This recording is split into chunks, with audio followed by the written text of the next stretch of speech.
बिल्कुल, और इस वक्त की अहम खबर यह है कि अमेरिकी चैलेंज पर एक्शन में चीन दिखाई दे रहा है। चीन ने तैनात किए हैं 4 घातक विध्वंसक पोत और आपको बता दें कि चीन के पूर्वी तट पर दिखाई दिए हैं विनाशकारी डिस्ट्रॉयर्स। चीन ने जापान के पास अमेरिकी युद्धाभ्यास का जवाब दिया है, जिसकी तस्वीरें आपसे थोड़ी देर पहले हम आपको दिखा रहे थे। चीन और नॉर्थ कोरिया को संदेश देने के लिए अमेरिकी aircraft carrier USS Abraham Lincoln के साथ अमेरिकी स्ट्राइक ग्रुप एक्सरसाइज कर रहा है।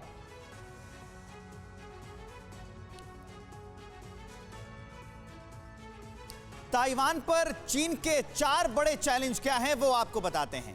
अमेरिका ताइवान की सुरक्षा का सबसे बड़ा जिम्मेदार है। जापान जो है, हम आपको 4 चैलेंज बता रहे हैं, उसमें दूसरा जो है जापान चीन का तकरार पड़ोसी दुश्मनों से है और ऑस्ट्रेलिया समंदर में चीनी वर्चस्व के खिलाफ है।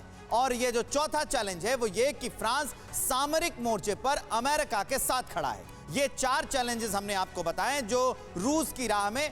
जो अब हम ये सवाल को लेकर चलते हैं अपने मेहमानों के पास। तो सवाल ये है कि ये जो 4 देशों के चैलेंज है, मतलब फ्रांस है, ऑस्ट्रेलिया है, जापान है और अमेरिका है, तो ये कितना मदद पहुंचा पाएंगे ताइवान को अगर चीन ने हमला कर दिया? बिल्कुल विवेक, सवाल बड़ा यही है। मेजर सर, संजय सोई सर, आप जो परिस्थितियां देख रहे हैं उसमें तमाम देश मदद के लिए आगे आ रहे हैं।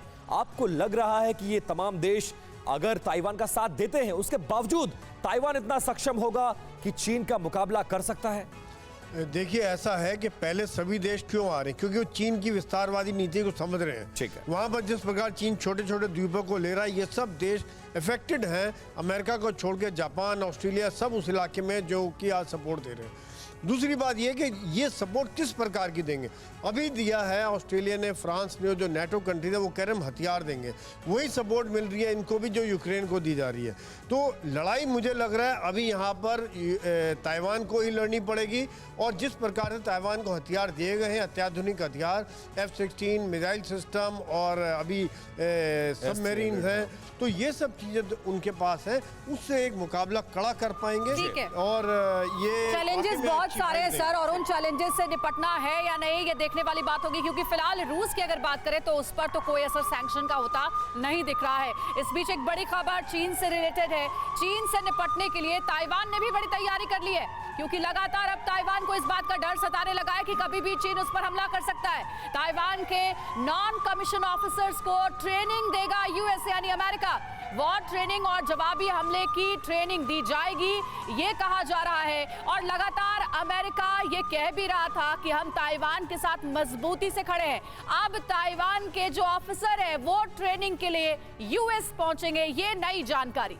और इसी बीच में आइए ये भी देख लेते हैं कि ताइवान की चीन के खिलाफ क्या तैयारी है, किस तरह से ताइवान कर रहा है खुद को मजबूत। ग्राफिक के जरिए कुछ डिटेल्स हम आपको दे रहे हैं, जहां पर आपको ये पता चल पाएगा कि ताइवान का प्लान क्या है और चीन को वो कैसे नाकाम करने वाला है।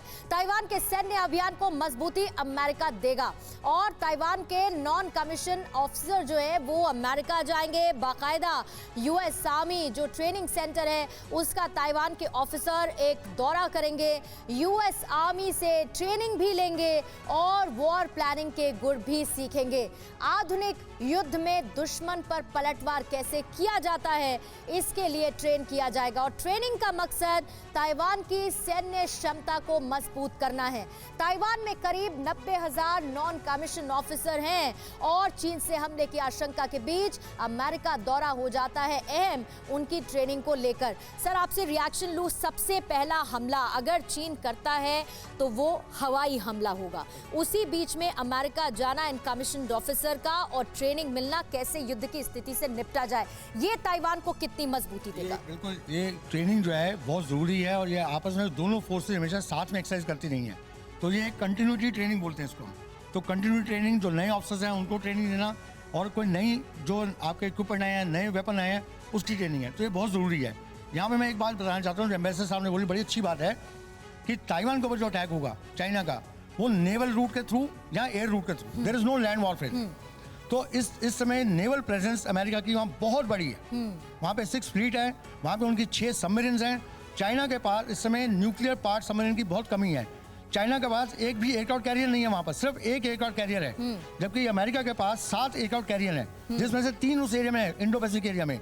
तो चाइना जो है इस समय नेवल पावर में बहुत ही क्षमता उनकी कम है। लेकिन सर सवाल ये है कि जिस चीन और ताइवान की बात हो रही है, दोनों का कंपैरिजन करिए आप।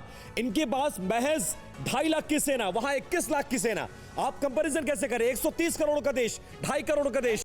अड़ी सोमवार से शुक्रवार शाम 6 बजे सिर्फ TV9 भारतवर्ष पर।